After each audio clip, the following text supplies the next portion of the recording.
Hello there, my friends. I have just gotten back, as you can see, my wristband from a 4-day festival. Basically, mainly drum and bass. So I have had quite a sesh. If you listened to my last episode, which I'm very sorry, I released it late because I was at the festival. And annoyingly, I actually recorded it before I left.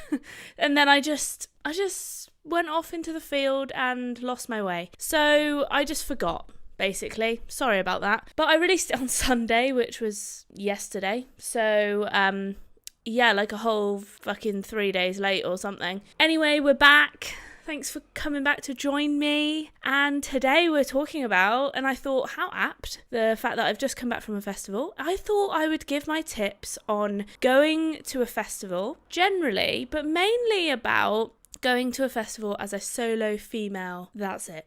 Solo female festivaler. It kind of applies the same for like traveling, and I had some positive experiences and some also very negative experiences. So I'm going to walk you through my festival situation, because I've been to, and I wrote them down, I've been to 5 festivals, which doesn't seem like that many, but I also obviously we had COVID, so that was a write-off, wasn't it? And then I've been to a fair few. I have tried to go to Glastonbury fucking hard, but I have been once, and I'll explain that one to you. So I guess I'm just going to give you the DL on festival life, the down low, if you're not with the cool kids and know what DL means. And let's get into it. This is actually, I've mentioned it before, this is actually this Green Day top that I'm wearing, I actually got from Reading Festival in 2013. I do not understand how it still fits me, like I really don't get it. But anyway, we're going to be talking about all of my 5 festivals in fairly like brief detail. We don't need to go into all the stuff, but let's talk about the situations. And we're also going to talk about how I was at the festival on my own. It's my first festival on my own. I braved it. And then we're going to talk about post-festival, because that's the situation I'm in now. I literally got back today. The front room looks like a tip, but it's okay because you can't see it.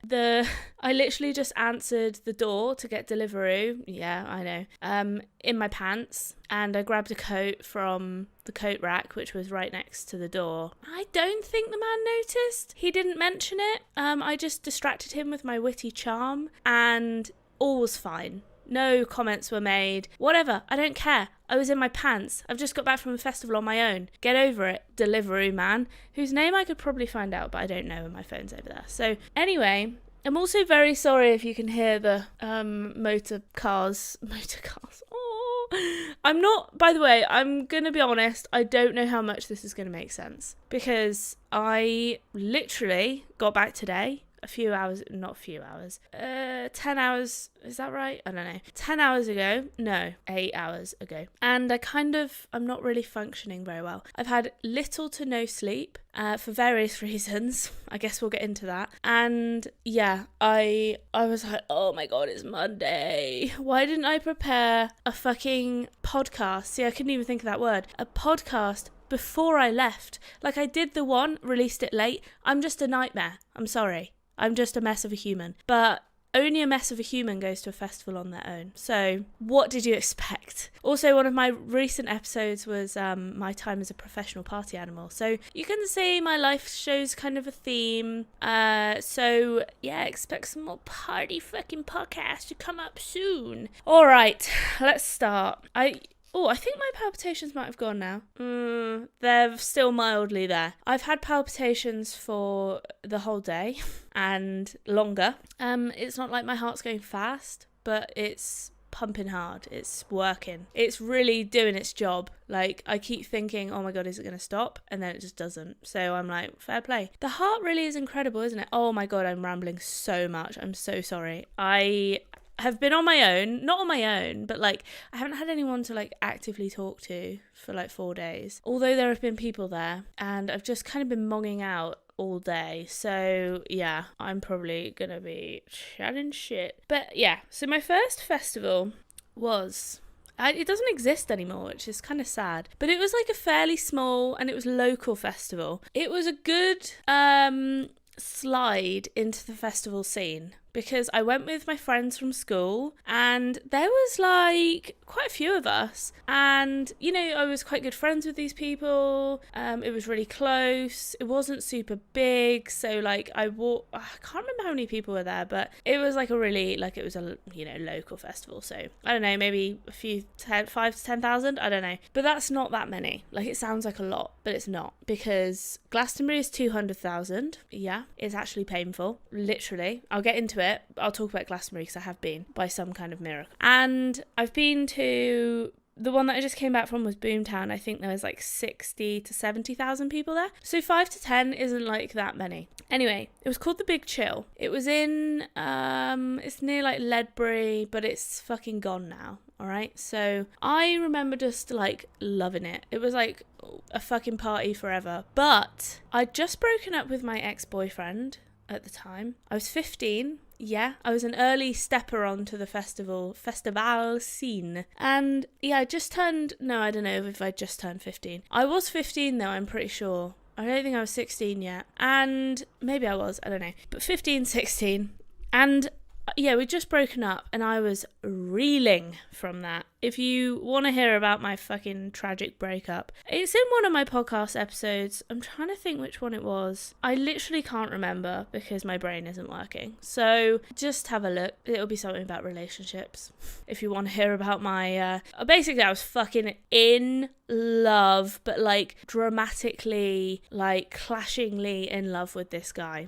We broke up. I was heartbroken because I was fucking 15. And yeah, that was a real sad time. So then I went to this festival, kissed this guy called, I remember him, Danny, on the first night. And I think we like went into the tent together and did stuff, but that was it. Like, I don't think, nothing happened. Like, literally nothing happened. And I felt so bad about it. Not like guilty, but just really embarrassed because I was like a fucking teenager. And I'm sorry, I might swear a lot. I'm feeling pretty sassy today. And yeah, I just felt so bad about it. Anyway, what happened was I basically tried to avoid him for the whole rest of the weekend. I did a successful job because he was in some kind of drug hole. Like, I don't know what he took, like multiple things, but I didn't see him for the whole festival. He literally didn't come out of his tent. He could have been dead. But he wasn't dead. He's not dead. But, and he was like so gone that he probably didn't even remember. Probably didn't even look at me after that. Like, but I was like so embarrassed by it that it kind of ruined my festival. But I have good memories of generally the festival. I actually saw, before they became famous, Magnetic Man, which you might not know who that is, but they sang, I'm pretty sure DJ'd or whatever. They had the song Magnetic Eyes. Yeah, that one. Look it up, Magnetic Eyes. It's a good one. You might know it. If you're from England, you'll probs know it, just from like 2009. Like, anyway, they were up and coming, and then they did that song with, wait, was it? Oh, I can really fucking hear the traffic outside. I'm so sorry. It's really troubling me, but I also don't want to shut the window. It's too hot, so I'm sorry about that. So, did they sing Magnetic Eyes? They sang that song with Katie somebody. Anyway, you literally didn't come here to hear me talk about Magnetic Man, but I just remember that being super cool because I'm pretty sure they were like the biggest that I remember, the biggest like band there. I was so fucked up for the whole festival that I don't remember any of the other bands, like literally fucking zero. No, I remember one more. This is actually crazy because these are quite famous people, and it was like a really small festival. Like, I can't even exaggerate that anymore. It was Gigs, which he's like a rapper, I want to say. He does like talking the hardest. Yeah, I'm not a rapper, so that didn't go so well. But anyway, yeah, he was there. I remember that. And that's it. That's all I remember. So yeah, that was pretty wild. I remember getting home, and I've got the same issue today, but less. I've got it less today. But when I come home from festivals, I don't know if it's just me, fucking like it if it's you too, but I get this, like, I can't stand the silence. Like, I can't be in silence. I'm so used, it's like my brain is just so overstimulated and used to like constantly and like constant noise. I remember getting home and just hearing like constant crowd noise, which I said to Tom Elliott and he was like, Dawn, that's not normal.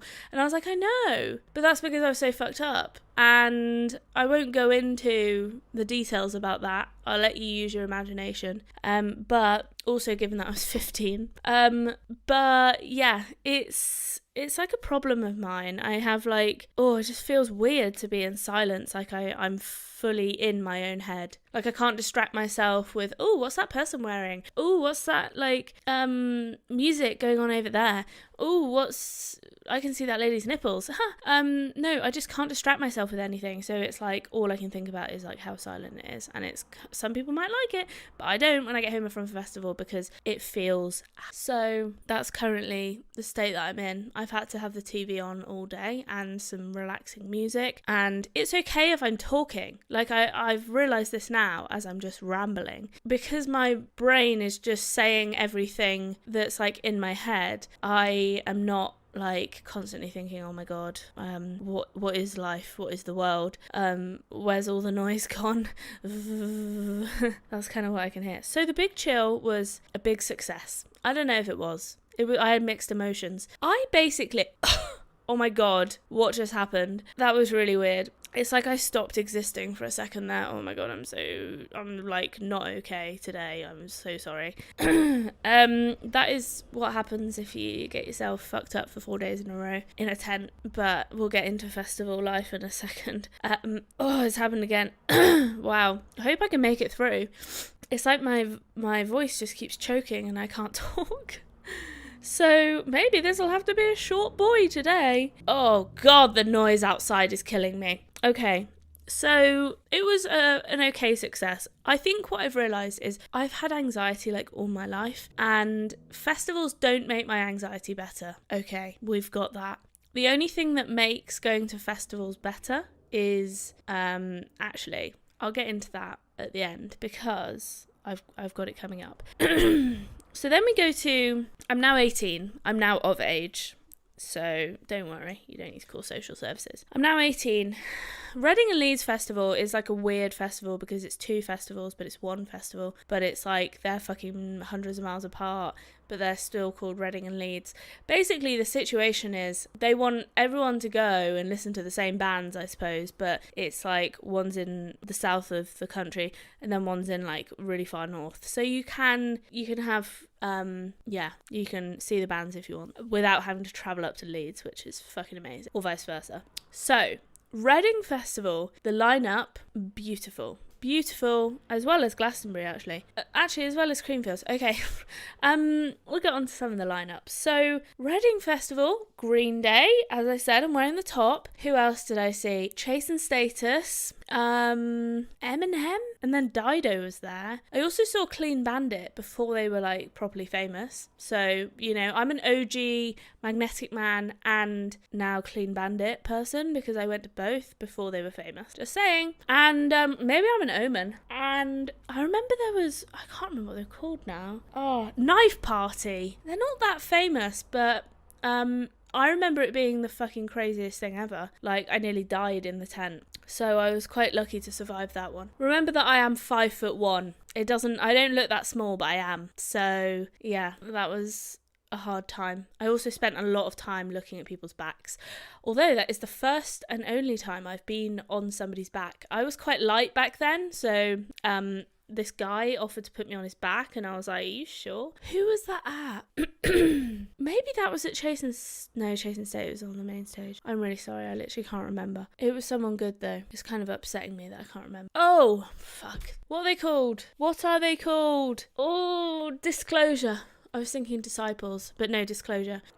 They were super good too. They're like two brothers. Anyway, I need to stop. You don't fucking care about the lineups. Like, I don't know why. Maybe you do, but whatever. It's part of the story, all right? Oh god, I do not feel okay. I just had like a weird wave. I think I might be dying. Like, maybe I am dying. You're gonna witness me podcasting and dying at the same time. Oh dear. Oh dear. Okay. The palpitations have gone though, so I feel like that's a good sign. But I do keep getting these weird episodes where I'm like almost fucking passing out. Anyway, Reading was great. I actually left Reading. I went with, I think it was like there was 5 of us. I want to say, from school. Like, my close group of friends, we had a really great time. It was honestly really good. And I remember me and one of my friends drove back together, and we were like sort of crying, not crying literally, but really fucking sad that we were leaving. And I haven't had that with every festival, I'm not gonna lie, but I have had it with a lot. So Glastonbury 23, we're getting on a bit. No, sorry, 22 I've put. That might not be right, but I think it's about the right age. 2017, so yeah. And Glastonbury was probably I want to say it's one of the best festivals I've been. It's got the reputation for a reason. Do you know why? Because during the day it's like a family fucking fun adventure. During the night it's definitely not a family adventure, but it is a party, let me tell you. There's music on till really late every night, and the place is massive. They've got silent discos. I was also of a really good age to be still partying. I think I might be past it now, given that I'm literally about to pass out right now. Oh my god. So yeah, Glastonbury was good. I went with one friend, but we met some other people there and camped with them. But to be honest, we didn't really hang out with them that much. So all of these festivals I've been to with other people. Right. I won't go too much into Glastonbury. I think that's kind of it. Like, it was good. I walk 10 miles a day. Everything's so spread out. So you walk a lot. I actually had a moment, again, very fucked up at Glastonbury. I had a moment where I was like, I messaged my friend like, oh my god, I've just realised that I'm at Glastonbury. Because at some point in the night I thought I was at Reading Festival, and then I just got confused. That is the kind of situation I get myself into. And so the reason why I thought going to a festival on my own would be a good idea is because a lot of the time, actually mainly at Glastonbury, I spent a lot of, so my friend would go to bed at 2 and then I would keep going until like 7, right? In the morning, yes. And then I thought like, oh, it'd be fine. I'll just go to a festival on my own. Like I basically did that one, not on my own, like we spent the whole day together. And that is what I underestimated, all right? Oh, Glastonbury, I saw some really good people. Foo Fighters, which I'd never really listened to before, but they were good. Ed Sheeran, that was great. I'm trying to remember the others, but again, I think you know the story. I was very fucked up, so I don't remember all of them. Oh, yeah, I don't remember. Those two stick out to me though. Creamfields. 23 I was. I went with one of my other friends from uni. We've been friends for like 10 years, and we actually met some guys. We knew some guys that were going there, and then we booked tickets to go like together, me and her, and then we met up with the guys like pretty much every night. So that was like quite a social event. Like we just spent the day with each other, and then we would meet them later, and that was good. Creamfields is like kind of like Boomtown, like it's very EDM, electronic dance music, house. Saw Hannah Once there. I saw, what's his name? Martin Garrix? Is that his name? Oh fuck, I don't know. Martin doesn't sound right, but you know the guy I mean. Something Garrix. I'm pretty sure he was there. And I'm trying to think who else I saw, but again, we come to the same conclusion. I don't need to repeat it. So that one I was sad to leave as well, because we were all, my friend and everybody in our year, I was at uni at that point, everyone in our year went away to our electives, which is like an abroad thing. Anyway, everybody went away and my friend went away, and then I was literally left on my own, having been to a festival and then just like on my own for a week, and it was the most depressing thing I've ever done. Literally zero, like I'm not even fucking exaggerating, zero, because all my friends that weren't in medicine had left, because this was in like 4th or 5th year, and all of my friends in medicine had gone abroad. So I didn't have a boyfriend either.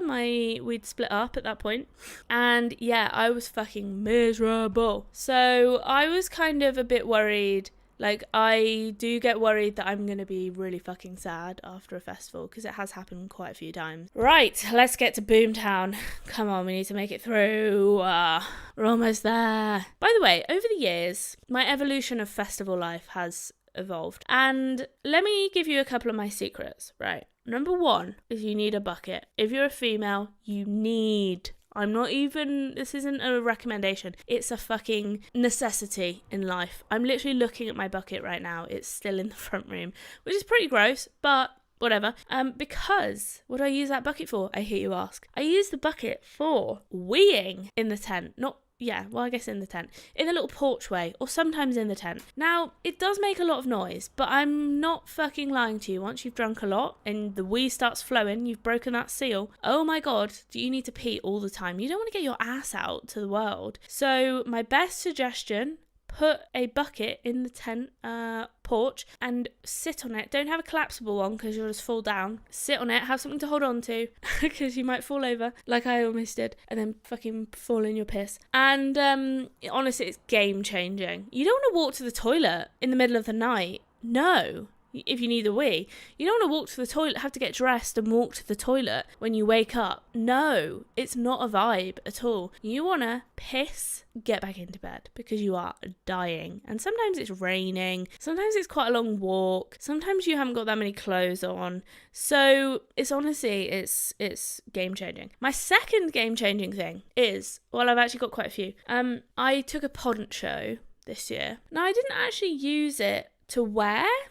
I used it to keep my stuff waterproof on my way back because it pissed it down. Like really bad rain, like I was soaking wet. I had to take all my clothes off to sit in the car. Anyway, the third thing is you should have a trolley. Trolley. Not a backpack, not a sack truck, a trolley. Because you don't need to carry the weight of it. It might still be heavy, but you don't need to carry the weight of it physically on you. When you're taking a lot of booze with you, you know? You don't want to be carrying like 30 kilos.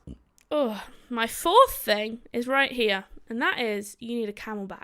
Look, I'm still drinking from it now. It's literally, Tom was like, it's your IV bag. And I was like, yeah. So I was lying on the sofa and I was just like, so yeah. I love my camelback. It did have cranberry juice and gin in it. It now has water in it, and that's it. So I use it on treks. I use it on walks. It's a 3-litre bad boy. You also need a backpack if you're going to take one of those. But you fill it up on your way home. Not on your way like home, but on your way back to the tent at night. You fill it up, and then you can just lie down and suck away. Suck your fucking to your heart's content. You don't need to sit up, drink water, lie back down. No.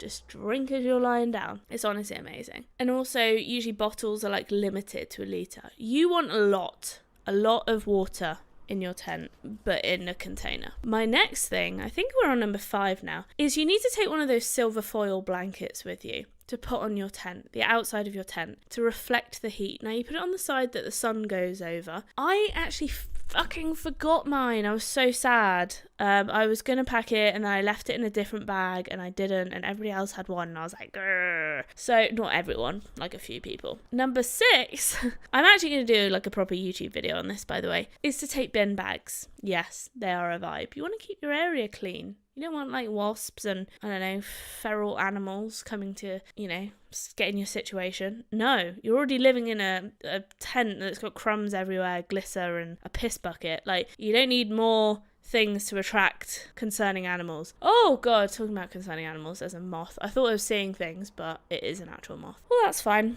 I think that'll do for the tips. Obviously take a chair, like surely that goes without saying. Some people didn't and I was like, you are fucking useless. No, not useless, but you are rookies. Come on, my friends. Chair. Simple. Chair. I actually had a pre-pitched tent, which was definitely a vibe. I don't want to carry a tent, put it up, put it back down, have to air it out at home. No thanks. No thank you. I would rather, I don't have a tent for a start. I paid like 70 or 80 pounds, which is a fair amount, I get it. But if you don't have a tent, how much is a tent going to cost you? Like a big one, maybe a few hundred. So I just didn't have one and I was like, whatever. So let's get on to Boomtown. Guys, we all know that I do love to party. I think we've established that. At least I thought I did. I'm now the ripe old age of 28. It's been 5 years since I went to my last festival. What the hell was I thinking? I thought, fuck it, YOLO. I watched a YouTube video. It's TPD Network, I think. Oh, I'm so sorry about that. TPD, I've forgotten something TPD. Anyway, they're these British lads that go to festivals and they do reviews on them. I find their videos quite funny. They're like quite long, like an hour, maybe an hour and a half. Anyway, they go to all these festivals. It's literally that like their job. Like they use the money from the YouTube channel. And they do like comprehensive reviews. Anyway, they went to Boomtown. I thought it looked great. Do you know why? Because they had loads of performers there. It was like a whole interactive thing, and I thought that might be better than just going to a music festival where I don't really care about the artists and you know, there's like shit going on, right? So, but I've learned a lot of things from going to this festival. Number one, I went through a lot of emotions. I went on Thursday, right?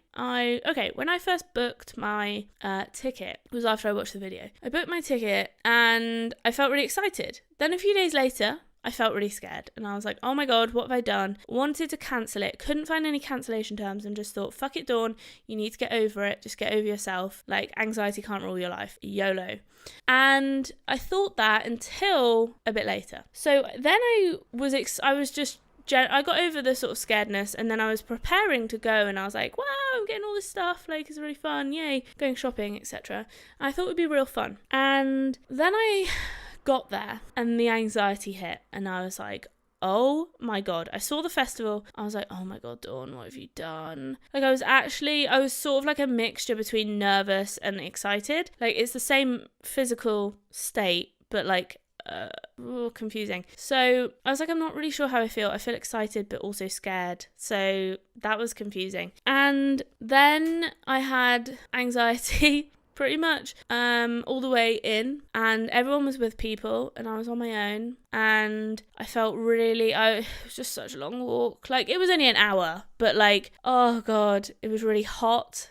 I had a shower before I left and I got there sweating, like absolutely pouring with sweat. And I got to the tent, I met some people, but they were like fairly friendly, but also like they just didn't care. It sounds like not bad, but like, I'll just be honest, they didn't care about me. Like obviously I'm not expecting them to, but why would they, right? But it was like, if you go with people, they care about you, which is like a big statement. And that is a big thing to have. It sounds so simple, but yet it is such a big deal. Like, festivals are very intense. They are non-stop party, so much noise, a lot of people, a lot of stimulation, and you're going into that place on your own, and sometimes you might not feel safe. That wasn't the case for me, to be fair. I didn't never feel safe, except one time, which I will talk about separately. But I just felt alone. And I was really in my head about like, I'm alone. Like all I kept thinking was just like, oh, everyone's with other people and I have no one to talk to. And I was like, Dawn, for fuck's sake, like you can either sit and wallow about this. You came here. It was your choice. This is me having a go at myself. You came here, right? You decided this would be a good idea. You tried to push past your anxiety. It's only temporary. You'll probably feel better after you've had a few drinks. And alas, it was the case. I pushed past it. Did I talk to anybody? Yeah, I think I did actually. I met some people, like some Australian people, and they were so nice actually. Like they were super chill and really like inviting. And I went out with them on the first night. Now they like disappeared, and then see, that's the thing, is like when you're not with someone, they're not checking that you're coming, right? So some people are, but you can also be with people, like physically go to the festival with somebody and lose them. They might not be there for some of the night. They might just walk off. You might lose them and you can't get signal and find them. So it's like, just because you're going with people doesn't mean you're not alone, but it's that safety of knowing that someone will be waiting for you or expecting you back at the end of the night, right? Or the morning. And when you haven't got that safety net, it just feels kind of overwhelming. Like I had one episode in my tent, maybe it was last night, and I had my palpitations, and I thought, if I die, how long is it going to be till someone finds me? It could be, well, it'd be the next morning, like, because obviously we were leaving. But if it was one of the other nights, I would have just been there, dead. So that was a fun thought. So it's mainly a safety thing, not in terms of the thing is, right, some people are the kind of people who can go to festivals alone, who can go to party alone. They're just free spirits and they do what they want. I've come to realize that maybe I'm not that person. I like having someone that I know. I like having someone that I can rely on. I like having somebody that doesn't need to look after me, but is there, just there, and you know that they're there, and they know that you're there, and you just like like you care about each other. It sounds so fucking sappy, but I hope you understand what I mean. It's like if you just lived in a world, because festivals are like their own little world. If you lived in a world where nobody cared about you, like you could literally die on your fucking bathroom floor and no one would find you for a week. Like, imagine how shit a feeling that is. And that's kind of how it felt. So, oh God, I'm having another one of my episodes. Could die. Who knows? Tom will be home soon though, in like 10 minutes. So if I do die, I'll only be dead for 10 minutes, which is good. Oh, I just feel a bit dizzy, to be honest. I really haven't slept. I would not be surprised if it's that. I have, wow, not slept at all. Okay, so the first night, I wake up the next day, hadn't slept, as we're on the topic. There was a girl next to me with her friend. Oh my God, they were so loud. Well, one of them wasn't actually. It was only one of them. She had the loudest fucking laugh, and it was I'm not exaggerating. I may be prone to some exaggeration, but I am literally not exaggerating. Her laugh was at least every 15 seconds, if not shorter. She would laugh, someone would say something, she would laugh again, or she would say something, she would laugh again. It was just like, fucking hell, how many laughs can somebody have?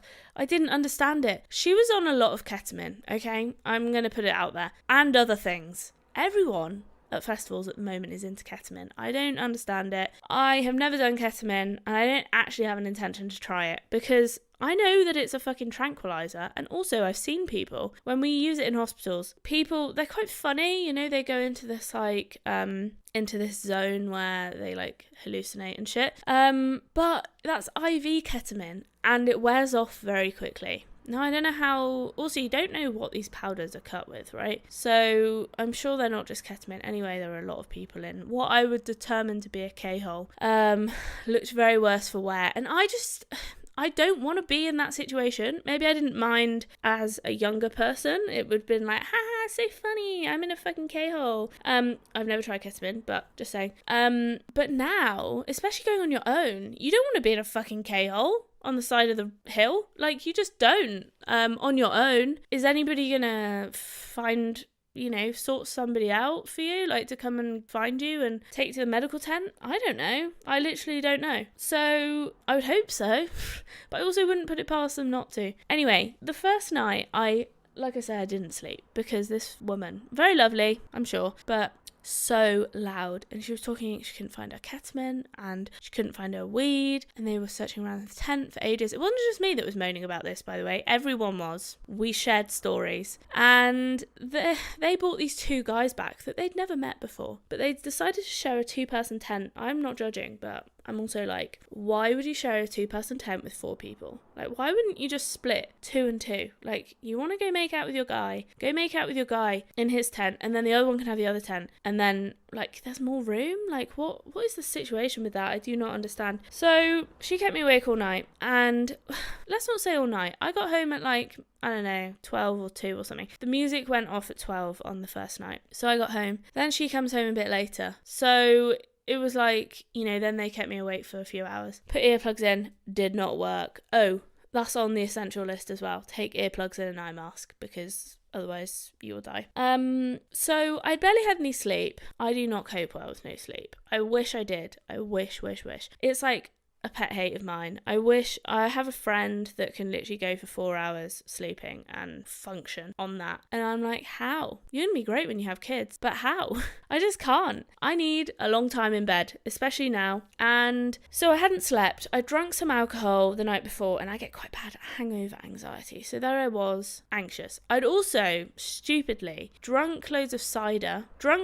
Finished off the can, literally right before I went to bed. And then the reflux. I couldn't sleep because of the reflux. And then the next day, it was still there. I had some omeprazole. Did not fucking touch it. I'm telling you, it was like lava in my stomach. I was honestly scared because I'm on Ozempic. I was like, one of the side effects is pancreatitis, or like one of the side effects, I suppose. And I was like, fuck, have I got pancreatitis? Like, from drinking and being on this medication. I was honestly scared. I was like, pancreatitis is a really bad thing to have.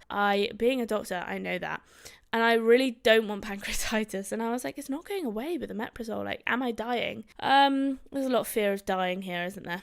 I don't know, that is an exaggeration. But I was like, oh my God, I'm going to have to go to hospital. I've got fucking pancreatitis. Like, I was starting to think, what is my lipase? That's the pancreatitis enzyme. It's literally eating its way through my abdomen. Like, I am never going to live this down. It's going to be terrible. Because once you get pancreatitis once, it never fucking heals, right? It can do, but you're always prone to get it again. Like, you're almost definitely, if you go back to drinking, gonna get it again. I just realised I look so brown. Like, I also think it really suits me. I did get really sunburned on the Friday, which was my anxiety day, as I call it. So I had really bad reflux. If you know, you know, okay? It sounds pathetic. Oh, you just had some burning on your tummy. No, you cannot sleep. You cannot eat. I literally had nothing to eat I had like a cereal bar when I got to the tent, when I arrived at like 6 or 7 p.m. the night before. Nothing to eat all night, and then nothing to eat until like 3 p.m. the next day. So I wasn't like hungry, but I was like, I know that not having any food whatsoever is going to be contributing to my situation. And then I was like, oh my God, I don't have enough Gaviscon. I had like 2 tablets in my thing, and I didn't want to use them all up because I thought, if this is my fate for the whole weekend, I'm fucked. Like, I'm not going to be able to survive without any Gaviscon. So I do drink a lot of it at the moment because of the Ozempic. It does give me quite bad reflux, but not as bad as that. Like, that was bad. Like, I want to say it wasn't like a 10 out of 10. It was a good 7 though. And I would say I tolerate pain pretty well. But anyway, I also couldn't drink any water. So I was dehydrated from drinking. I couldn't drink any water because it was just filling up my stomach and burning more, like up here. So I was on a hunt for Gaviscon. I called Tom. He was my saviour. My fucking knight in shining armour over the phone. I cried on a bench. Pretty tragic. Had my sunglasses on there, so I'm pretty sure nobody noticed. I cried on a bench. It was a short cry. I did see some like mental health people, but I was like, I don't want to be. Sounds really shit. Like, I wish I could be like, I need help. But I also just thought, I know it's bad. I just thought, wow, I'm so pathetic. So I didn't. I called Tom instead. Thankfully he answered. Thankfully I had signal. And then he like talked me through it. You know, it was just like, you're really tired. Anyway, just went through all of that stuff and basically reassured me that I wasn't dying and I was going to be okay. Because I was like, I might go home. Like, I cannot handle. Because, right, I cannot handle being in this state because I can't, okay, it sounds bad, right? But to handle being at a festival, you need to be at a certain level of intoxication. Like, you have to be, because you just can't cope with that amount of stimulation. Like, I can't anyway. And also being on your own, like, maybe if I was with somebody, I could handle it. But then you're having to deal with drunk people and people on drugs and stuff like that. So I was like, no, I can't. I just couldn't do it. So I was like, if this carries on, I literally can't. Anyway, I found the Gaviscon. I went to a shop, ironically called Tom's Shop. Don't know why. The Gaviscon was severely overpriced. But you know what? I was like, ma'am, this is worth it, right? £7 for 12 capsule things or whatever they were, like chalky, chewy things. I was like, I don't care. I will pay £20 for this Gaviscon. I don't care. I literally don't. I will give you my kidney. No, I won't. But I will give you, I don't know what I'll do.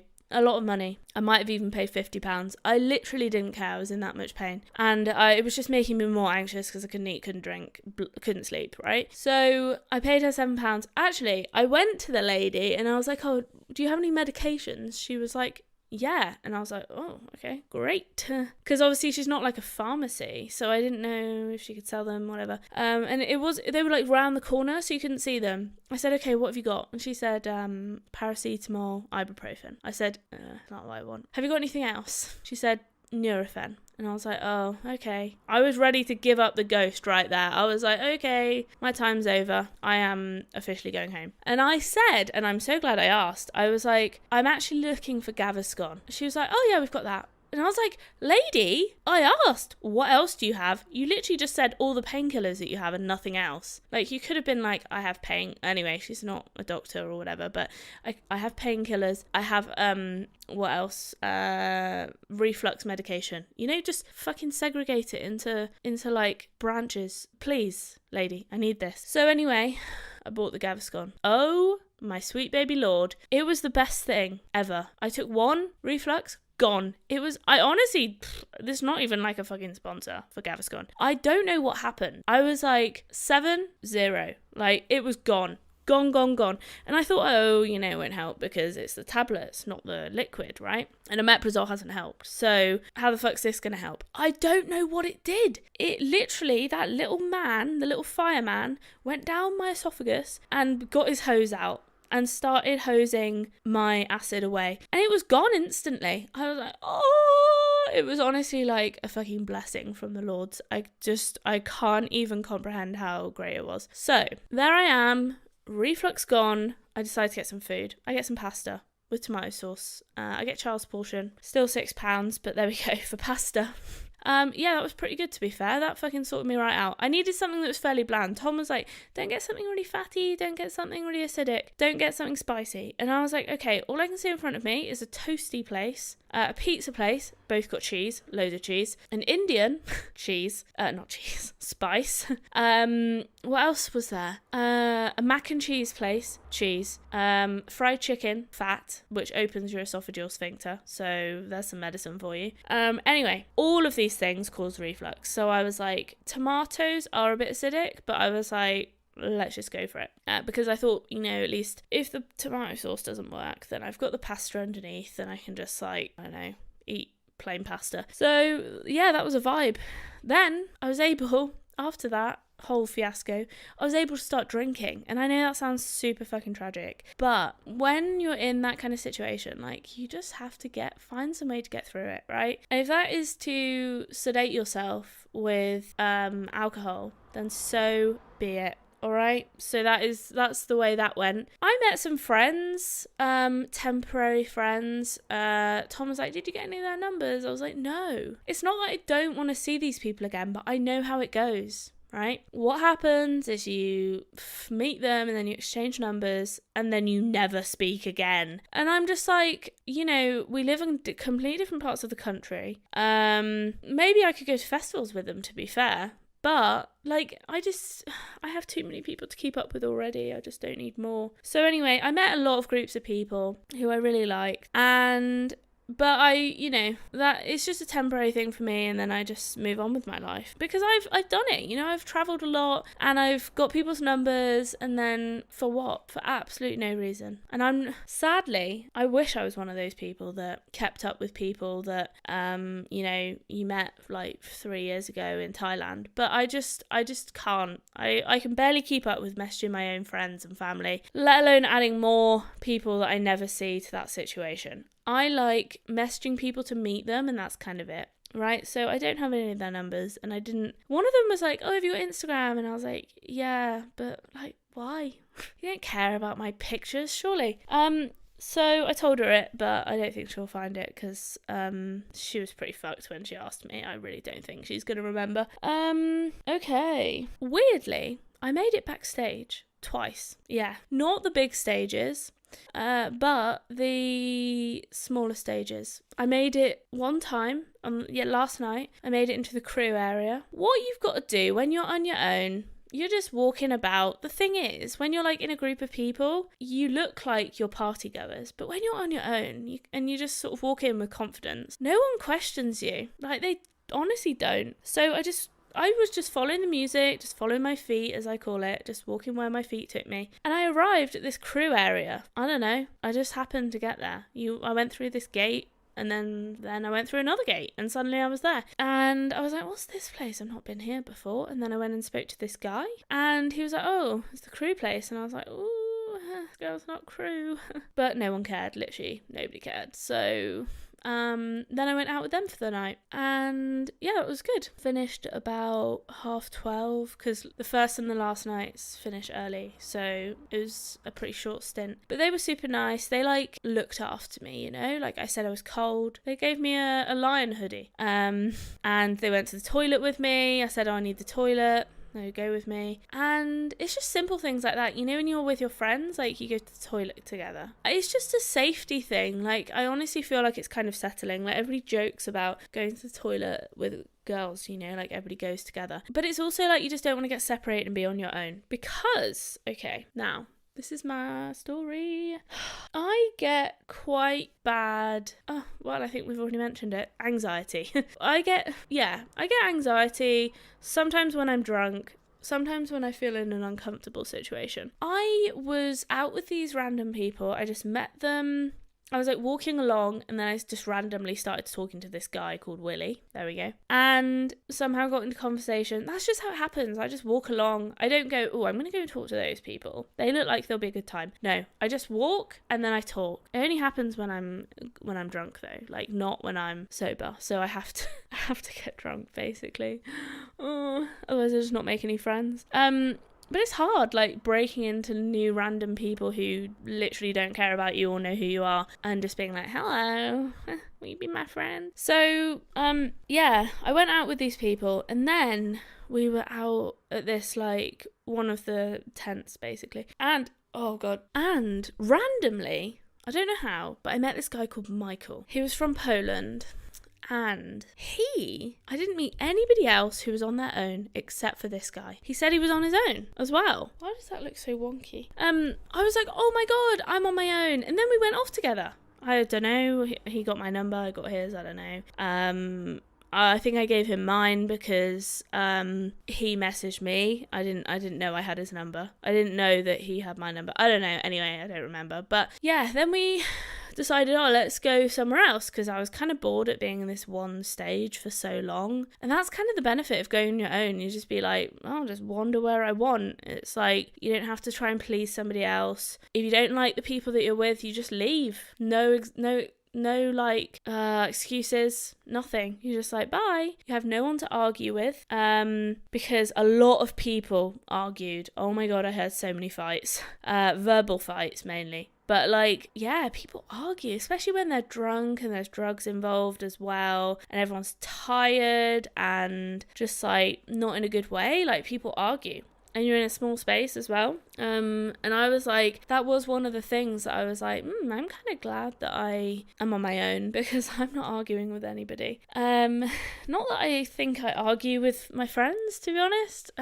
Most of the time I don't, so maybe I'll be okay. But yeah, it wasn't a factor for me. And also, if I wanted to go see an artist, I just went and saw them. If I wanted to go and eat, I just go. I don't have to worry about someone else's toileting regime. I don't have to worry about anybody else, really, apart from myself. So, sounds kind of selfish, but that was just the situation. So, anyway, I meet Michael. We go down to a different stage. He just changes. As soon as it's just me and him, he becomes a different person. And he's watching me, watching where I am. If I'm behind him, he kept looking around and checking I was still there. And I'm an alone woman at a festival with a random man. He started to make me feel uncomfortable. I don't think it was intentional. I don't think that was what he was trying to do. I actually think he was trying to look after me, make sure I wasn't on the floor or something. But he kept you know when you're walking with your friends in a crowd and then you'd grab each other. But I did not know this man and he was grabbing me and I was like, I don't want to be grabbed by you, please. Get off. So I was most of the time, if I was sober, I would have just put up with it, right? But I was no, this is my festival. Not my festival. This is my time. I'm supposed to be having a good time. I don't want to pussyfoot around it and be I'm just going to try and be nice to Michael and not hurt his feelings. So I don't know what I said. I was, again, quite fucked up. But what I said was something along the lines of, I think I was you're making me feel uncomfortable. Would you mind leaving? And he just said, yeah. And then that was it. And then I just went off on my own to the drum and bass stage and just grooved along. Spent the rest of the night on my own and that was fine. The way I like it.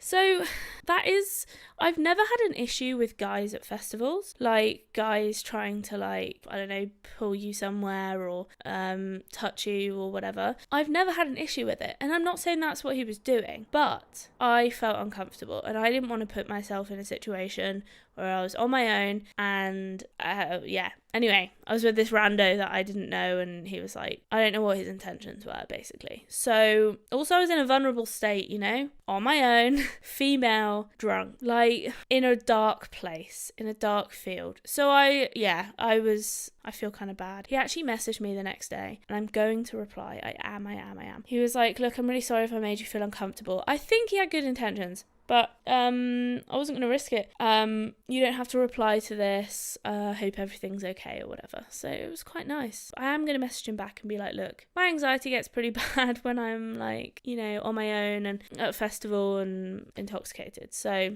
that was the situation. I'm sure there were no harm intended. So yeah, I do need to reply because I feel bad, bless him. Leaving the festival was actually kind of a blessing for me. I've never left a festival and been like, thank fucking God. But honestly, like, I found it so hard. I really did. Like, it's not as though I didn't make friends. Like, I walked around, I made friends, I had a good time. But it's that, like, underlying feeling of being alone. Like, no, sorry, not alone, because you're not alone. You're lonely, but not alone. And there was that underlying feeling of just being lonely. And it's not something that's like super tangible, but it was just there in the background, and it gave me angst, as I call it, anxiety, angst. So I won't be doing it again, but I don't think I'll be doing it again. You know, I might have another crazy moment. But if I were to do it again, these are my tips. Number 1, you have to be pretty fucking confident to do it.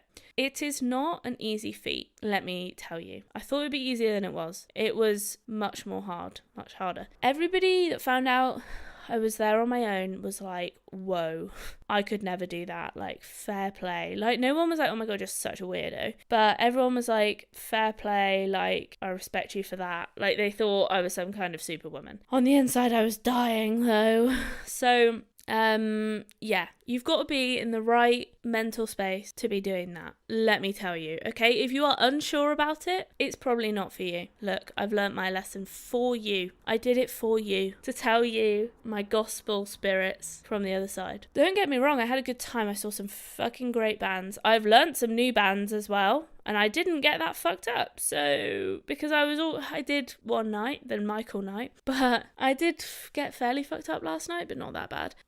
So, yeah, I needed to finish all my alcohol last night. So I was like, let's fucking go. Yeah, so I didn't get so, you know, gone that I didn't know what I was doing, didn't know who I was, and couldn't walk. I think if I were with somebody, it might have gotten a bit more, like, wavy that stage. But yeah, if you don't feel comfortable going travelling on your own, going to a festival on your own is a whole nother level. I don't know why. I think it's because you think at a festival there is a lot to do, and there is, but not during the day. Like, it starts, you know, heating up well, there is if you do get up, but you're just like on your own. I don't know. I just don't know how to explain it any more than that. And then I'm quite a sociable person, and also I quite like having like my safety around me. So I underestimated that. Like I said, I saw some really good bands. Chase and Status, again, I saw them last night, second time, 10 years apart actually, what the fuck, they're still going. I hadn't realised that. They were really good, to be fair, and they had this like weird didgeridoo man that was singing. I don't know how he made that voice, but it was crazy. So didgeridoo man was good, and then I saw some other bands which were really good. I saw loads of DJs, loads of drum and bass DJs. I actually went out with, like, one of the nights went out with a DJ, one of the Australian people, and that was when I went backstage as well, the first time. The second time was when I just wandered in there, but yeah, the first time I got a free drink as well. They wanted to, like, the reason why I left them was because they wanted to, like, network, and I was like, look, I just want to go out, so I left. And yeah, I saw Confidence Man. That doesn't sound right. Anyway, that was good. I've never seen them before. Oh, Tom, I'm podcasting. I'll be done in a minute. He's like bursting in. I'm like here, stomach out in my pants, like looking disgusting. I thought it'd be done, but I'm still going. Yeah, I saw some really good bands. I don't regret going, but in the throes of it, I did find it very hard. I think another thing, if you are going to go on your own, not only do you have to be confident, but you have to want to go and see somebody. I think one of the issues was that I went there not really giving a shit about the lineup, but when I really should have given a shit about the lineup, because when you're on your own, you kind of got nothing to do. Like, you do, but like if you've got no goal, no aim, no person to go and see, then you're sort of just like wandering about, and that's fine if there's a lot to look at or do and you like the music. But I did find myself a bit like, you know, some people were like, oh my god, I'm going to see this DJ, and they were like, who are you going to go see? And I was like, no one.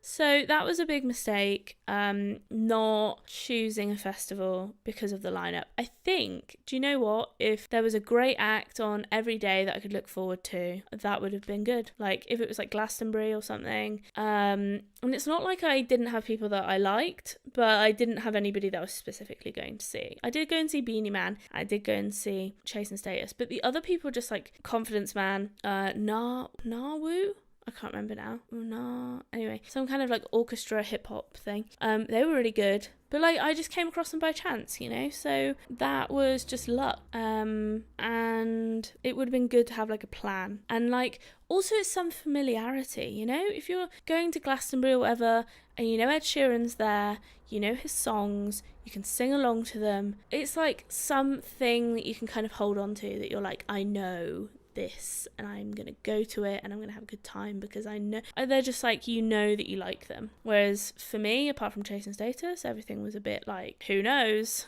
Also, I mean, maybe this isn't a good tip, but this worked for me.